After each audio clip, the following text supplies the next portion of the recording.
Yo, what's up everybody? Bradley here coming at you guys with this week's Madden Wire, where we basically take a moment to take a step back and look at everything going on around the league. We've got a list of topics to cover today. We're going to look at these topics and we're going to chat a little bit about the league.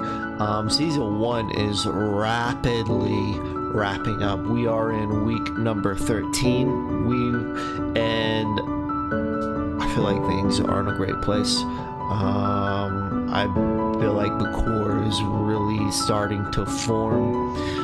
We've got a great group of guys, and I'm excited to see this first season come to its end. I'm excited to see our first playoff arrive. I'm really excited for the playoffs.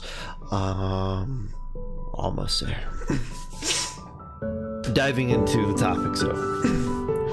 When we've dove into these topics or dove into these shows, one of the first topics that we usually start with is looking at like the high tier teams.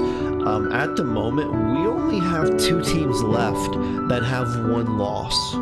Those 2 teams are the Chiefs and the Browns. No surprise on the Chiefs.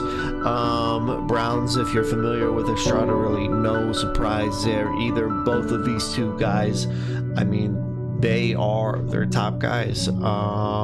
Chiefs is no surprise to me at all. Honestly, Strada's always been good. I've always known him to be good. To be honest, so he's exceeding my expectations a little bit, which is kind of unfortunate because I have his first round draft pick in the coming draft. So I need him to start losing. He's in a tough division. So AFC North guys, I need you to start putting the hammer down on Estrada. Please make my draft pick better. I need you guys.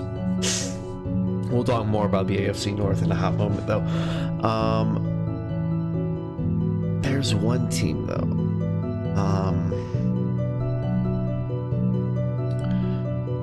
That has been in the 1 loss category for quite some time. However, in week 13, they took their 2nd loss. That team is the Seattle Seahawks and Bateman. Bateman took a huge loss this week to Alex and his Giants. The final score of that one is ugly. 35-54. And looking at the stats, I haven't gone through and looked at the highlights. I haven't had time to, unfortunately. But looking at the stats of it, it looks like the Giants, it looks like Alex and his Giants just played a mistake-free game. Daniel Jones had a QBR of 157.2. He had 398 yards and 3 passing touchdowns. He added a 4th. Daniel Jones added a 4th touchdown on the ground with his legs. And Barkley broke 100 and had 2 touchdowns on the day. Russell Wilson wasn't looking too hot. He threw 2 picks on the game, and the Giants ended up holding Rashad Penny to 36 yards on the ground. Looking at the game, looking at the stats, what I see from the stats looks like the Giants just played the better game. So I have to check those stats, or actually I'll probably gonna check out those the actual footage of that game, take a peek at it.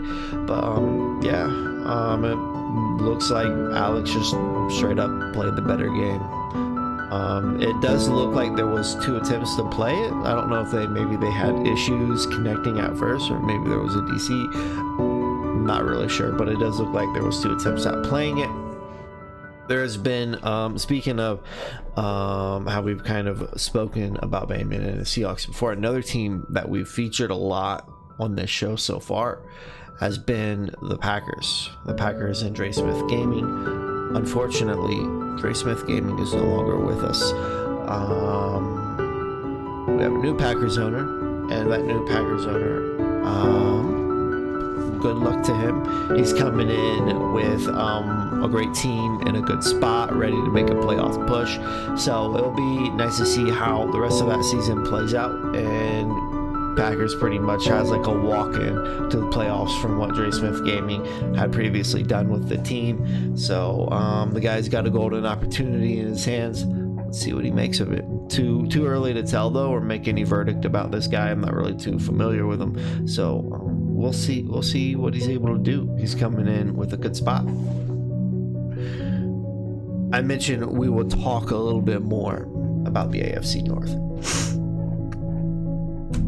Just take a moment and talk about the AFC North.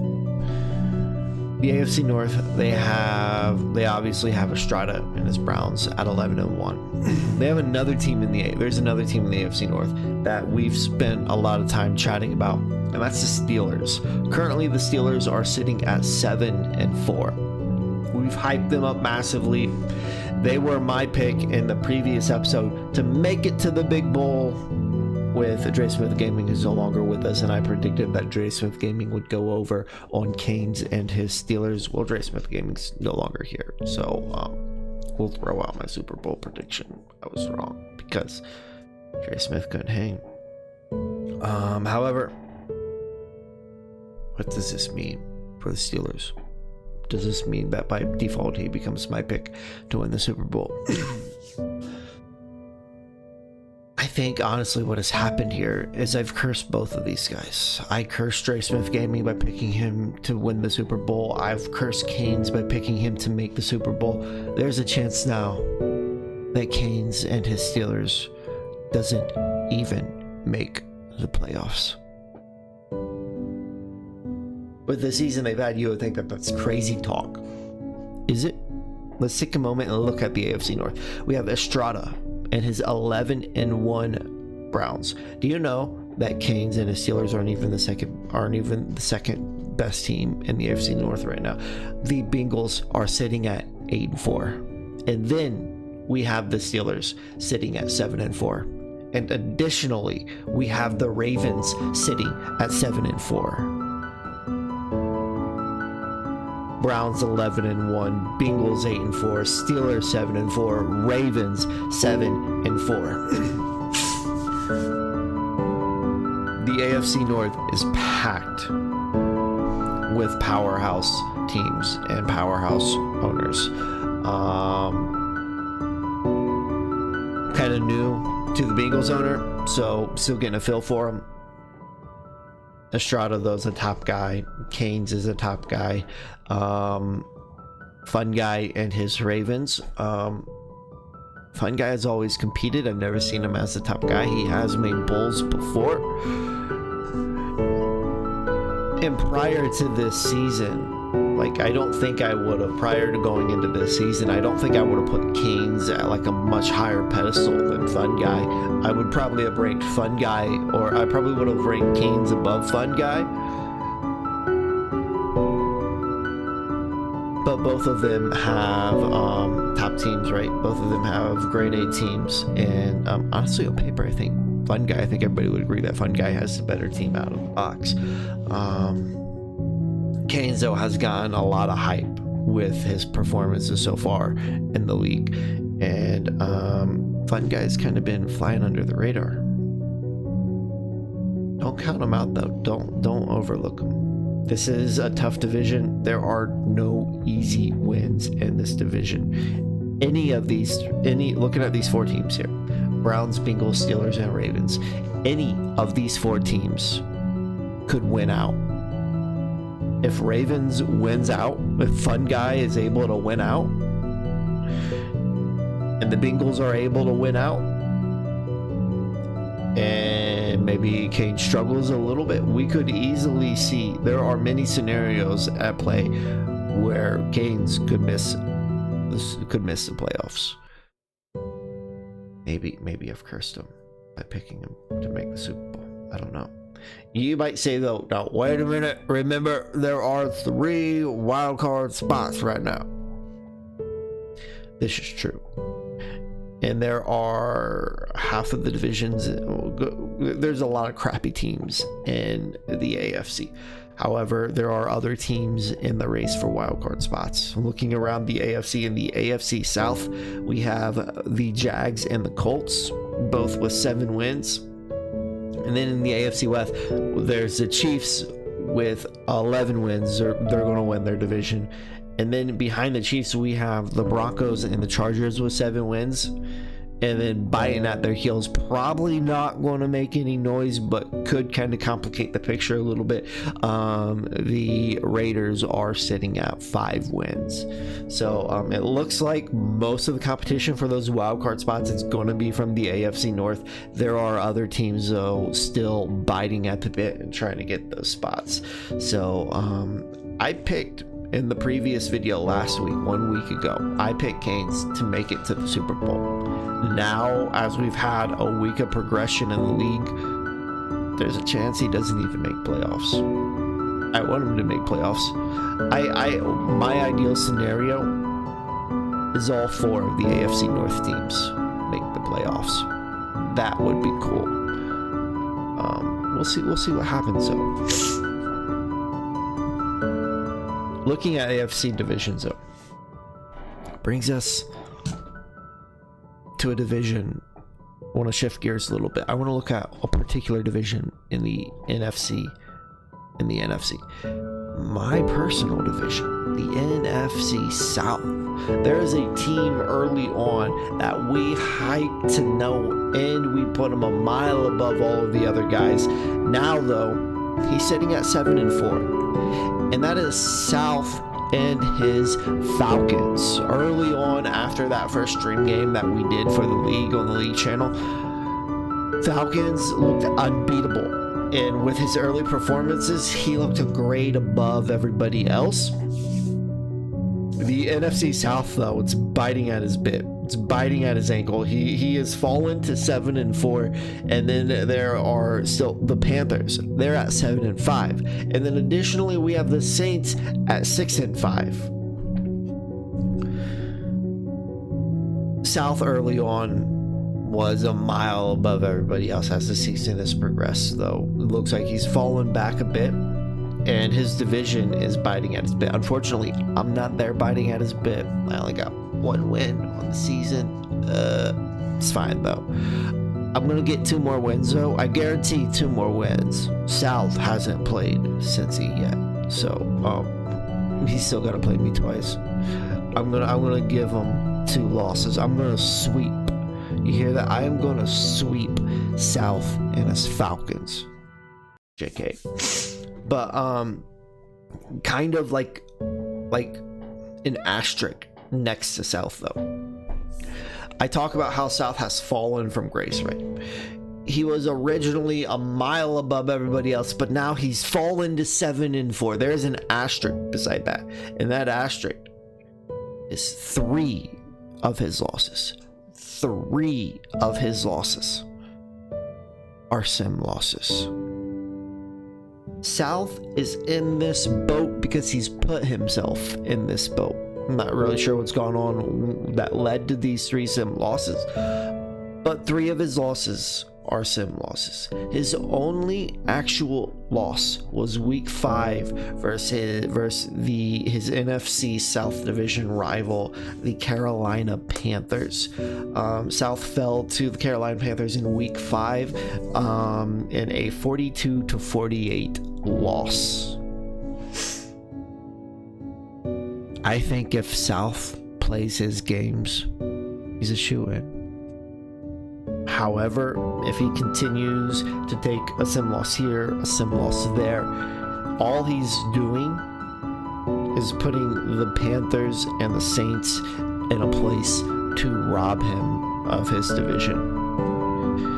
The NFC South is South's division, and he's giving it away right now.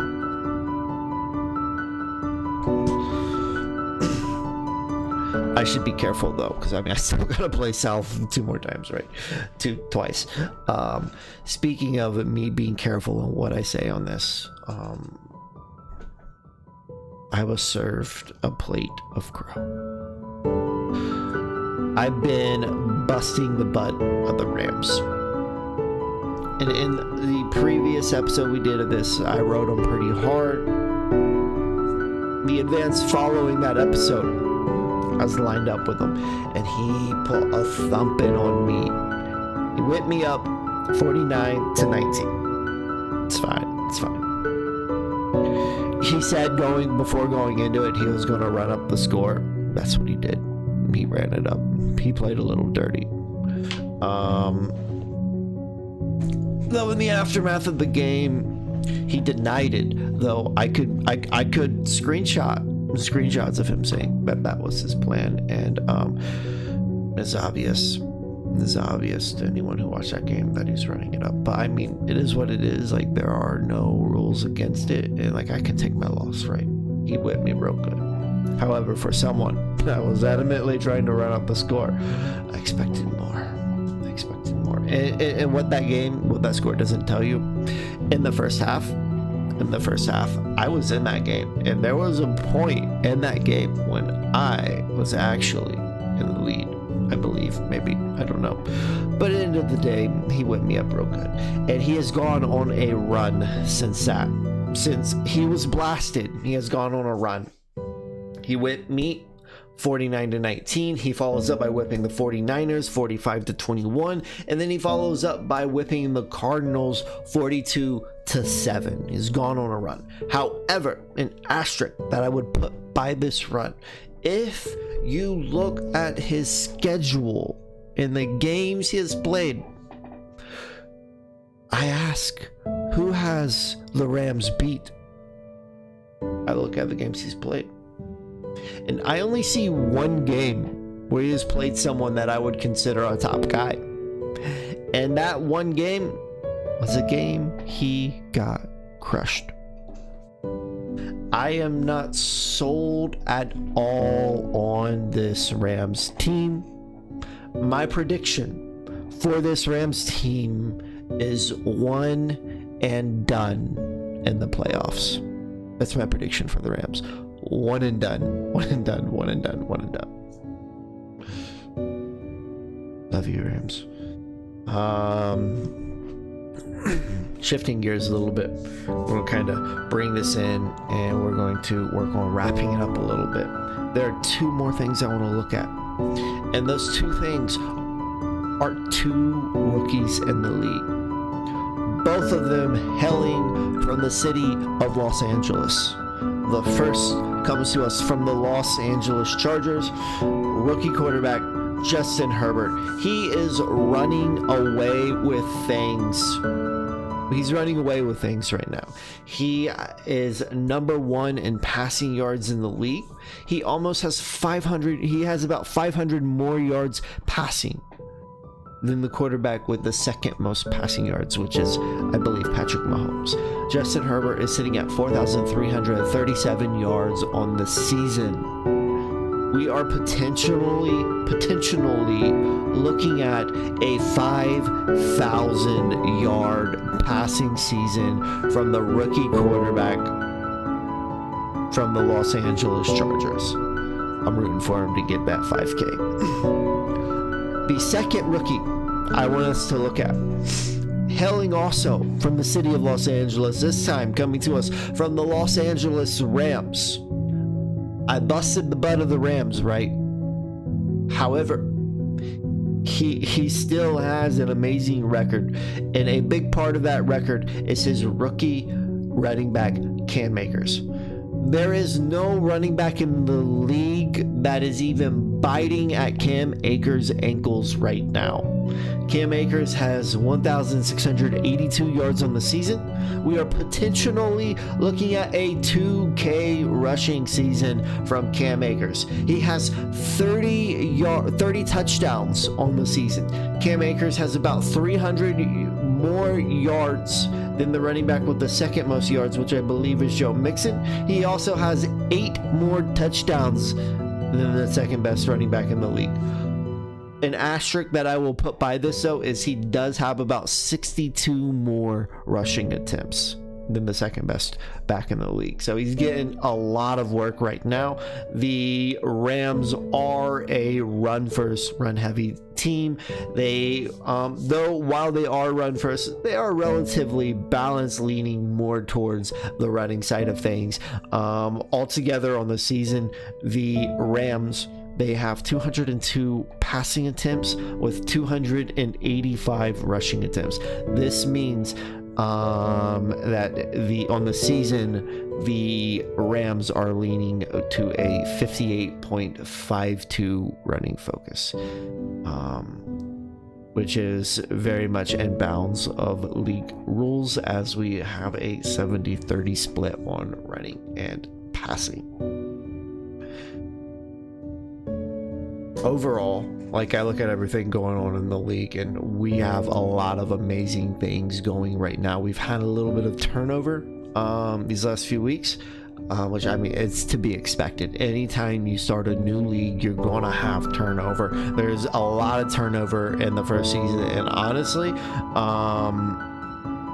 haven't been too bad with turnover this season. And a lot of the turnover that we have seen, it's not so much from our initial core. It's a team turns over, and then the guy we brought in to replace the guy, he didn't stick, so we end up replacing that guy. For the most part, though, I really feel our base is very strong, and behind the scenes, things are running very smoothly. I've been very impressed. Anytime you got a Fun Guy, if you've been around Fun Guy over the years, anytime you got him working, having hand in leading a league, you know things are going to run smooth. And just the heart that I've seen from Brad for this league has far exceeded my what I expected. Like, I expected him to be on his scrap, right? But he's far exceeded my expectations. There was a comment made in private. I'm going to put Brett on blast. There was a comment made in private that I think puts Brett's heart for this league and my crystal clear focus. And that comment was something to the extent of Brett saying in admin chat that he cared more about this league being a good league than he cares about his record in the league. And I think that says everything that needs to be said. And I think that passion is showing with what we've put together so far as a league. And things are only going to get better from here. We had a lot of downtime as far as media goes during the holidays, but now that we're past that, we're going to be pushing out more and more content. I believe if things go as planned, we are looking at running a league stream this coming Wednesday, but I will keep you all posted on that. And we got some fun projects coming up for the playoffs, so super excited.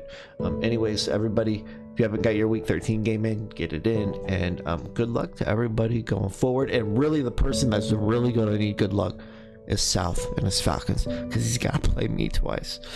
Peace.